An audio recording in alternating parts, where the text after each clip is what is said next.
नवी मुंबई महानगरपालिकेने शहरातील नालेसफाई पूर्ण झाल्याचा दावा केला असला तरी प्रत्यक्षात अनेक ठिकाणी नालेगाळ, कचरा आणि घाणीने भरलेले असल्याचा आरोप करत महाराष्ट्र नवनिर्माण सेनेच्या पदाधिकारी आणि कार्यकर्त्यांनी सीवूड्स पूर्व येथे आंदोलन केले। सीवूड्स पूर्व सेक्टर 25 येथील अरुण बारजवळील नाल्यात उतरून मनसे कार्यकर्त्यांनी महापालिकेच्या नालेसफाईच्या दाव्याचा निषेध नोंदवला।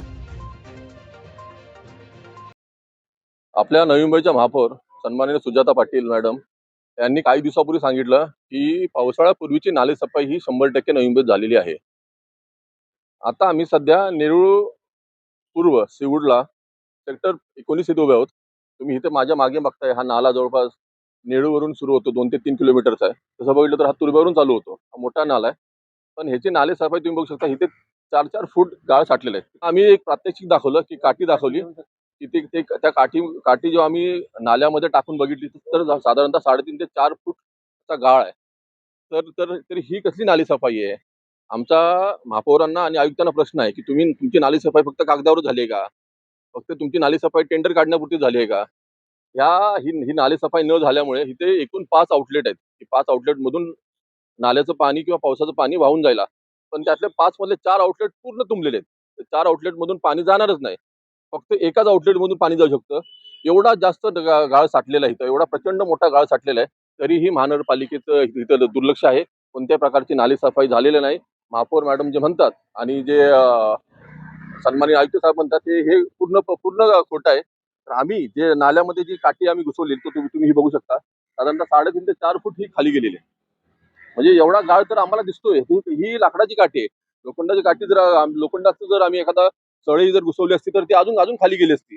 एवढा मोठा प्रचंड गाळ आहे, पण महानगरपालिकेचं दुर्लक्ष आहे। आणि आम्ही या निमित्ताने आयुक्तांना सांगू इच्छितो आणि महापौरांना की जे टेंडर काढलेले आहेत त्याची माहिती सर्वांना आज त्यांनी पब्लिकला उपलब्ध करून द्यावी आणि खरंच नालेसफाई झाली आहे की नाही हे आम्हाला सांगावं। महापौरांनी आणि सभागृह नेते यांनी आता पाठीमागे सांगितलं की 13 मे आणि 16 मे या दरम्यान आम्ही पूर्ण लास्ट डेट दिली होती नालेसफाईची, परंतु कुठल्याही प्रकारची नालेसफाई झाली नाही। त्यांच्या म्हणण्यानुसार की 70% नालेसफाई झाली आहे, परंतु नालेसफाई 70% काही 10% पण झालेली नाहीये आमच्या मते। कारण की आम्हाला त्यांनी 70% जर केली, त्यांनी बोलले होते 70% केली म्हणून आम्ही त्याच्यासाठी दुर्बीण आणली होती। पूर्ण दुर्बिणीने पाहिलं तरी सुद्धा आम्हाला कुठल्याही प्रकारची नालेसफाई दिसली नाहीये। त्यांनी फक्त काय केलेलं आहे, नाल्याचा वरचा जो कचरा जो पालापाचोळा असतो तो फक्त गोळा केलेला आहे आणि दरवर्षी ते पालापाचोळाच गोळा करतात।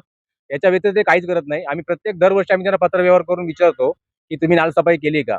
त्यांचं हेच म्हणणं असतं की आम्ही फक्त पाणी जाण्यासाठी जागा बनवतो, नाला कचरा साफ करायचं काम आमचं नाहीये। दरवेळी प्रत्येक वर्षात हा नाला कॉन्क्रीटचा आहे, तर तुम्ही कॉन्क्रीटचा जर नाला बनवायचाच नव्हता ना, मग तुम्हाला गाळ काढायचा नव्हता तर तुम्ही कॉन्क्रीटचा नाला बनवायचाच नव्हता। आणि प्रत्येक वेळी दरवर्षीचा हा प्रॉब्लेम आहे। आता ह्यावेळी तर पूर्ण त्याचे दरवाजे 5 मधून 2 दरवाजे चालू आहेत, 3 दरवाजे पूर्णतः बंद आहेत आणि कुठल्याही प्रकारची साफसफाई होत नाहीये। बऱ्याच लोकांच्या तक्रारी आमच्याकडे आहेत, त्याच्यामुळे जे आजार होतात त्याला जबाबदार पालिकाच असेल। आणि याच्या पुढे जर हा नाला जर 10 दिवसात साफ नाही झाला तर आयुक्तांना आम्ही ही दुर्बीण देणार आहेत, जेणेकरून त्यांना पाहता येईल की नाला साफसफाई झालेला आहे की नाही। तर महापालिकेने नालेसफाईचा प्रत्यक्ष पंचनामा करून कामांचे व्हिडिओ रेकॉर्डिंग आणि विभागनिहाय अहवाल नागरिकांसमोर मांडावा, अशी मागणी मनसे पदाधिकाऱ्यांनी केली आहे। पालिका प्रशासन, नवी मुंबई।